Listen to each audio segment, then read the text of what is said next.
What is up everyone, welcome back to Lex Alexis. Today we're going through match day 15 of the Championship. We'll be reviewing all of the games that took place last weekend. There's a lot of talking points. We've also had our second manager sacked in the 21-22 season, which has gone in the hands of Marcus Schopp. We're going to be talking about my reaction to the sacking, and we've also got some midweek predictions to go on in the second part of this video. So there's a lot that we've got to cover today. Before we move on, this is what the Leicester Football Prediction League looks like now after match day 15. Johnny Barrett is up top with 144 points. A fantastic effort on his part. I've made it to 110 points right now, but NFSC Owen is really catching up with me. I've got to make sure that I still up my game in midweek. And this is what the Leicester's Football Prediction League 1 league looks like. As you can see, we've nearly got a full League 1 league now. And welcome our new members, James Fee, OTR Plays, and Laquan Henry. Welcome to the Leicester's Football Prediction League.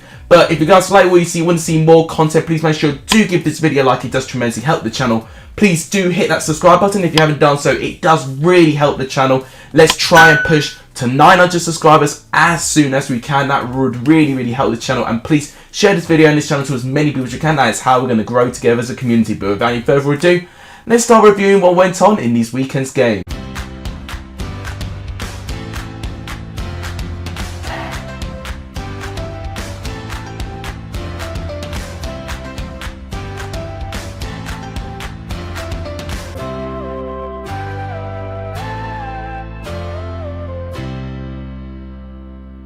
So start off with Friday's game, QPR and Nottingham Forest, which ended by 1 goal each. Do I think a draw was a fair result? I think so. The stats were very close. As you see, 13 shots to QPR, 12 to Nottingham Forest. Both had 4 shots on target each. What I would say, I think QPR had the upper hand of the first half, most definitely. But no one managed to get a breakthrough until the final minute of added time in the first half, where Lyndon Dykes got the goal. We thought that was going to be a very crucial goal for QPR. Albo Doma deserves a lot of credit in the left-hand side. Terrific work to get past the defence, hooking a perfect ball in to find Lyndon Dykes to make it 1-0 to QPR. I thought QPR leading at half-time was exactly what they needed. And in terms of managing the game, QPR managed quite well. Nottingham Forest did try and rally a bit more forward. They didn't offer close to enough in the first half. In the second half, they looked a lot more lively and a lot more dangerous.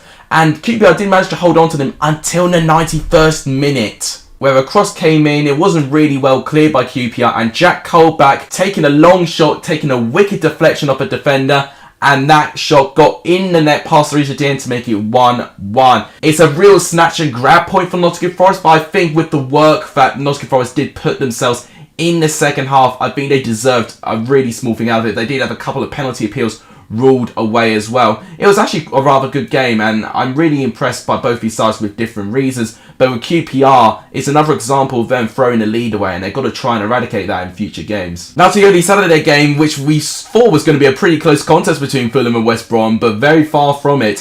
Fulham won by 3-0. And what was really evident of me was West Brom playing out from the back, and they kept making very silly mistakes. I mean, the first goal was a penalty. Penalty? No, not for me. I think Mitrovic was already halfway falling to the ground when there was contact. So for me, not really a penalty, but he did step up and he did scoring, which made it 1-0 to Fulham. But for West Brom to concede the goal like they did before half-time, it was a really horrible back pass, and Mitrovic just simply ran forward and scored to make it 2-0. That goal killed West Brom's chances for me. And it just went from bad to worse when they were sent down to 10 men when Darnell Furlong got a straight red card. And it was actually, from that moment onwards, it was pretty much all Fulham. Any chance that West Brom had of getting back into this, they weren't really going to get it. Mitrovic, I mean, what a player he is. He scored a hat-trick. I mean, he didn't need to do anything amazing to get the goals, but what he's good as a clinical striker, he knows to be in the right positions. I mean, the third goal was a tap-in. He scored a penalty, a one-on-one from a bad back pass, and a tap-in. So not the most amazing goals you ever see, but a good striker always finds the right times, the right areas to react, and that's exactly what Mitrovic does. And the game didn't end. Tosin Adebayo also got a red card for a really bad challenge also. So it was a very interesting and fiery game, but so one-sided in the end of it in terms of the scoreline. If you looked at his chances there, definitely Fulham had the upper hand. With West Brom, they've got to tread very carefully right now. Their form is stuttering a little bit, and they've got quite a bit of a gap now between them and Fulham as well. They can't afford to drop too many points if they do want to try and get automatically promoted. And then the game that saw Marcus Schopp sacked from Barnsley. Bristol City finally get their first win at home in 277 days with a 2-1 victory over Barnsley. I mean, how could you not win at home for that long? I don't even know, but fair play to Bristol City. They finally got their win. But I'm going to read off the statement that Barnsley put out when Marcus Schopp was sacked. So Barnsley Football Club can confirm the departure of first team coach Marcus Schopp with immediate effect. The club places on record its appreciation for Marcus's efforts and wishes him the very best in future endeavours. So then they take a couple of quotes from the chief executive officer, for instance, and Marcus Schopp actually said himself, "I would like to thank all of those who have accompanied me in this short but very intense time. It is a pity that our hard work was not reflected in the results. I wish the club all the best in the future and they will achieve all their goals. Joseph Lauman would take charge in a temporary basis." And I think that's actually a really good way of summarising it. Barnsley have worked hard, I can see that, but they just weren't getting results on the pitch. Their goal, for instance, was probably one of my favourite goals in this weekend. The teamwork to get the goal around. It started from a throw-in and then there was real intricate play going into the box there. A brilliant lobbed pass to find Aulé and he shot it really, really well to make it 1-0. It was such a great goal. But then defensively, Barnsley was so open, and one of the big criticism I have with their defence, why is it so high up the pitch? Any chance of a through ball, Andre Weimann was just going to run through on goal. And for the second goal, it was Chris Martin running on the left-hand side, doing very, very well. And the ball's not cleared properly. And Weimann, once again, unmarked with an easy tap-in to make it 2-1. So it was very disappointing defensively, more or less. And with goals as well, Barnsley have not really started to score too many goals. It's only been recently when Aulé has now started to score goals. It's his second goal in 2 games now. But it's taken him over 10 matches to get settled. Ultimately, they've sat Schopp because they've only won 1 game in 15. It's just not good enough. So we'll see who they bring in. I've heard a couple of names, Hannes Wolf and Alex Neil are the 2 names I'm hearing at the moment. But I'll definitely look into that in a future time. Derby are just continuously stretching a win streak at the moment. It's 5 games without a win after they lose 2-1 at home to Blackburn Rovers. What was evident to me is that Blackburn have got a very strong record against Derby, and it was shown in this game. They took a very, very quick lead. I mean, the first goal was a bit fortunate. It just creeped over the line, but it does count as a goal. Derby, for me, didn't threaten at all in the first half. It was only the second half when Blackburn were pretty comfortable that Derby started to apply the pressure. Kaminsky made a couple of great saves, and they did eventually get 1 goal, but by that time, for me, it was too little too late. Curtis Davies in the 89th minute. Brilliant volley in this part. And it was a brilliantly struck goal, which made it 2-1. But unfortunately, by that time, it was too little too late. Blackburn, with this win, it's back-to-back wins now. And they find themselves 7th in the table. And that's a really good position for Blackburn to be in. With Derby, they have really missed a couple of opportunities. However, they have got a game coming up very, very soon against Barnsley, which could be a very, very important game for them. If they win in those games, then Derby may have a chance to try and climb out of the predicament they find themselves. So now we talk about Huddersfield as they beat Millwall by 1-0. I thought this was going to be very, very similar to the Birmingham game when they had a load of chances and they were going to get frustrated by a really, really tough defence. But Jonathan Hogg had to prove the doubters wrong, but blimey, it took a long time for them to find a breakthrough. What was disappointing with Millwall's part, they've only had 1 shot on target and actually only 4 shots in the entire game. That is over 10 less than what Huddersfield had. They definitely asked more questions. Eventually, Huddersfield got their goal, and it was a very simple goal. Corner, header. A simple set piece. And that is what Millwall will be very disappointed about. Gary Rowett knows about the defending vulnerabilities in the set pieces, and Millwall have not addressed that whatsoever. And if they had defended that, it would have been a point, or if anything, it would have given Millwall potentially a chance to try and scam a goal. But as soon as Huddersfield scored that goal, I don't really see Millwall getting back into this because they just didn't offer enough for the whole 90 minutes. So, good win for Huddersfield. They've won themselves in the top 6 now. With Millwall, they still find themselves in the top half of the table, but showing a little bit of inconsistency at the moment. And now we go to the NKM Stadium where Coventry pick up a rare away win, a 1-0 victory over Hull City, and it was defined by a very early goal by Matt Godden. A very low header he scored as well. It's a brilliant goal on his part, but I think the goalkeeper should do better with that. It looked like that he didn't really get a good strong arm on it, it was close. I've got to say that, because Hull did offer a couple of dangerous areas and attacks for Coventry, but overall Coventry didn't seem too phased until the final 10 or so minutes when Hull really ranked up the pressure. And what we were seeing is the Coventry side being very efficient with their chances when they'd eventually got the right areas. And what they do well, actually, is defending wise, because I think they defended against Hull very, very well, considering the chances Hull did have. So maybe a bit unfortunate for Hull that they didn't get a point, but it's a really good win for Coventry. As with Hull, they've got to play Barnsley very, very soon. I think next weekend, actually. So this is the sort of game for Hull that they need to win if they want to try and avoid a drop. Next, we see Birmingham beat Middlesbrough by 2-0. Just when I think Middlesbrough have turned the corner, they pull off a result like that.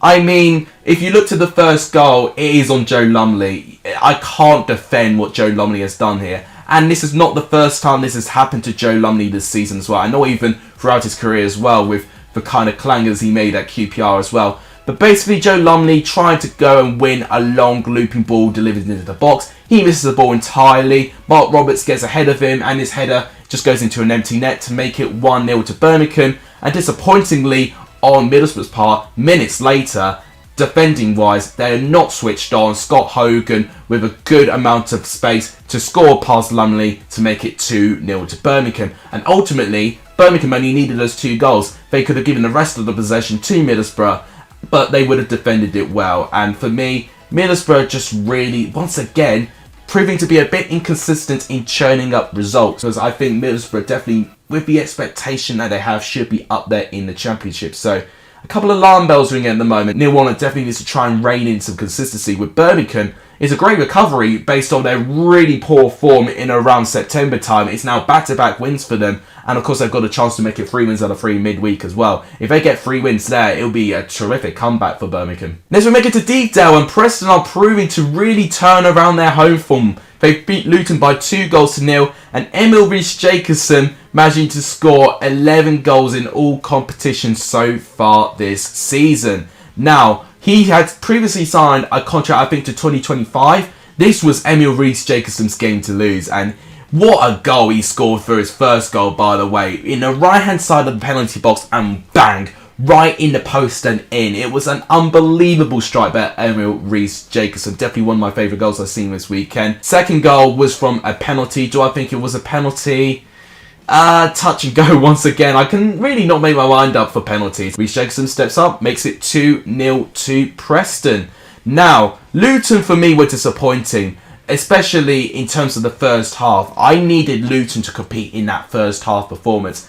The only time Luton for me sustained some pressure and control is when they were trying to chase back into this game. But by that time, Preston were 2-0 up and cruising. They couldn't have got themselves into a worse situation, Luton. So disappointing for them, because Luton, for me, with their recent performances, have not looked too bad. With Preston, despite being in 19th place, they're actually only 6 points off the top 6, which just goes to show how close this Championship season is. So I'm really intrigued to see how each team gets on in the next couple of games. Just like with Middlesbrough, we think that Sheffield United have turned a corner. Then they pull off a result like this. Blackpool just completely blown everyone away. They win again by 1-0. That's 3 wins in a row for Blackpool, 3 clean sheets in a row for Blackpool, and it puts Blackpool for the first time this season in the top 6. I don't think I've seen a newly promoted side impress me more like what Blackpool have done. Now, the style of football is not the best, I'll give them that, because I thought Blackpool actually had the best chance of the first half, but it was a very uneventful first half. Second half, I thought Sheffield United were much better. They definitely did respond well. They tried to get a breakthrough in sorts. They did create a couple of chances. But Blackpool, they were able to sit back, defend, but they still found a way to win. And it was a very pub football goal. It was a long goal kick by Maxwell. Keshi Anderson played onside, and despite him not being the quickest, he rifles a strike in the top right corner. I mean, it was an unbelievable goal, but the build-up to it was literally a Sunday League goal as what it was. But it's disappointing because it's another late goal conceded by Sheffield United. And once again, it's another game where they've not scored a goal either. So Sheffield United, for me, are not quite progressing in the way I think a lot of people were expected to, and me included, to be honest.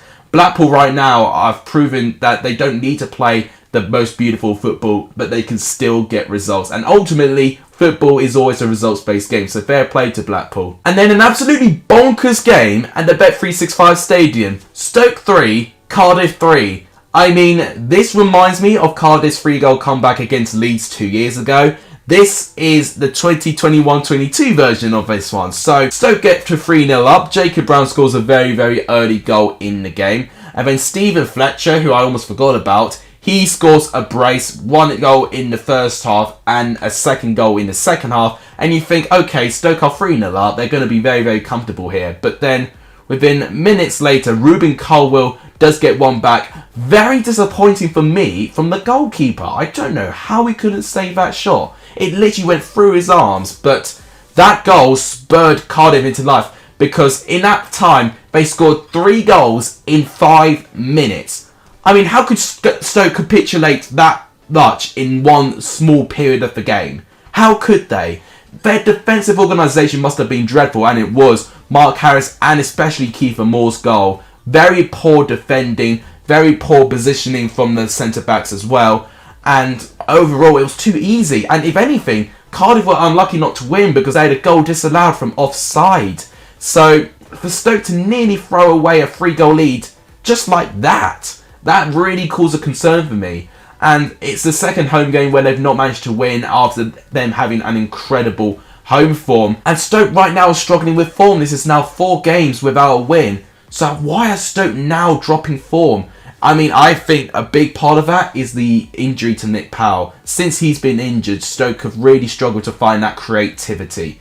With Cardiff, I mean, Steve Morrison would be delighted with this. After a promising form from Peterborough, they get shot back down to earth by Swansea as they lose 3-0 to them in the Swansea.com stadium. Now, a very early goal, I think, settled this with Jake Bidwell. It was brilliant play, actually, for the build-up for that goal. Terrific play out wide, and Bidwell just simply sliding the ball into net to make it 1-0. You've got to give an upper hand to Steve Bender. He was fantastic in goal once again, and I think a lot of people are sleeping on how important Steve Bender has been for the Swansea side this season. The 2 other goals also came in the first half from Joel Pirro and Oliver Nitschem. And to be 3-0 down at half-time, Peterborough needed to do something amazing to get back into this. And Peterborough right now have only scored 3 goals in 1 game out of their 15 this season. So for me, it was going to be impossible for Peterborough to get back into this, sadly. Swansea are slowly but surely recovering their form a little bit. They're nearly in the top half of the table for the first time this season. A great comeback on their part. Peterborough will be looking down on their shoulder, especially with the teams below them, especially 2 of those teams now searching for new managers now. They definitely would be getting a bit of a managerial bounce potentially. Final game we've got to talk about is Reading and Bournemouth continue to really blow everyone away. A 2-0 victory away from home. It puts them now on 37 points out of a possible 45. That sort of consistency is amazing. To think about it, it's only 8 points dropped this season. Only 8 points dropped this season. Those drop points have been from 4 draws as well. This game for me definitely showed the classes and the different sorts of standards of quality. Now, it was surprising for me to know that Reading actually had more shots than Bournemouth, but they weren't clinical at all. Only 1 shot on target for the entire game for Reading is not a great sign. Bournemouth, they actually only had 3 shots on target, but to get 2 goals out of it, you need to be clinical. And this team right now are very clinical and very confident. Solanke scores a header. I mean, it was a brilliant goal for his part, and he's proving to have an incredible season, Dominic Solanke. And then for Jamal Lowe's goal, it looked like that the ball was robbed of a Reading player, and it was a brilliant build-up to that goal. And Jamal Lowe, simply on his own really, in the left-hand side of the penalty box, strikes a really precise shot into the net, and that made it 2-0 to Bournemouth. I'll be very interested when I have to play Fulham. I think they are potentially the only team that may be able to compete with them this season. With Reading, I mean, this poor form they found themselves right now has left them 16th in the Championship. That's 4 defeats in their last 6 matches.